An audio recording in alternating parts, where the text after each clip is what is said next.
यो के हो यो आमा यो बफको अचार आज तपाईँको बफको अचार रोस्ट बफको अचार पुरा यहाँ रोस्ट हुँदैछ सुकुटी रोस्ट कि बफ रोस्ट पुरा सुकुटीको जत्तिकै आज तपाईँको भनेपछि बफको अचार हाल्ने पालो दामी अब बफको अचार हालेको आउँछ भरे आउँछ के आउँछ बफको अचार हालेको भिडियो भनेपछि आज बफ खतरा रोस्ट भएछ नि त बफ त नि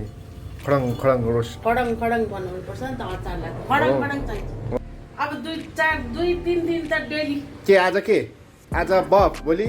काँक्रा पर्सि चिकन अनि मटन चाहिँ छैन हाम्रो घरमा